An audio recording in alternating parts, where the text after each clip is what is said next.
জিবরিলের মতো ফেরেশতা মাটিতে চিত হয়ে পড়বে আর চিৎকার দিবে আর বলবে রব্বি সাল্লিম সাল্লিম, রব আমাকে বাঁচান। ওই দিন আপনি উম্মতি বলে চিৎকার দিবেন। আমি জানি বিদায় কিয়ামতের মাঠের বাদশা আপনি, কিয়ামতের মাঠের মালিক আমি। আমাদের দুইয়ের মাঝে কিয়ামতের মাঠ সীমাবদ্ধ। সাল তো তা শাফি তু শাফা। ওই দিন আপনি চাবেন আমি দিতে থাকবো, আপনি সুপারিশ করবেন আমি মঞ্জুর করব।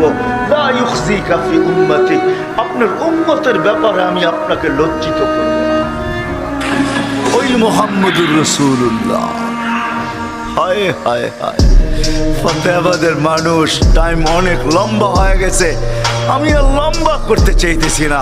দুই একটা অবশ্যই বলবো। হায়, যে নবী উম্মতকে কোনো স্তরে, কোনো স্থানে, কোনো জায়গায় ভোলেন নাই, এমনকি মৃত্যু লগ্নে দুনিয়ার থেকে যেদিন বিদায় নিতেছেন, ওই বিদায় মুহূর্তে পর্যন্ত চোখে পানি। জিবরিল জিজ্ঞাসা করছে, এই মুহূর্তে চোখে পানি, ওয়ান্তা ইলা রাফিকিল আলা, আপনি এখনই তো আল্লাহর সান্নিধ্যে চলে যাবেন। আল্লাহু ইয়ান্তাযিরু, আল্লাহ আপনার অপেক্ষায় অপেক্ষমান, আপনি কখন পৌঁছবেন? এখনো চোখে পানি আপনার।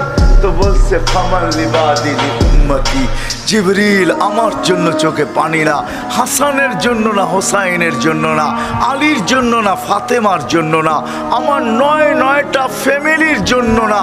যদিও কারো ঘরে কোনো খাবার নাই, সব ক্ষুধার্ত, আমিও ক্ষুধার্ত, দুনিয়ার থেকে যাইতেছি, এটার জন্য আমার চোখে পানি না, আমার চোখে পানি ফামান লিবাদিলি উম্মতি, আমার পরে আমার উম্মতকে কে দেখা রাখবে?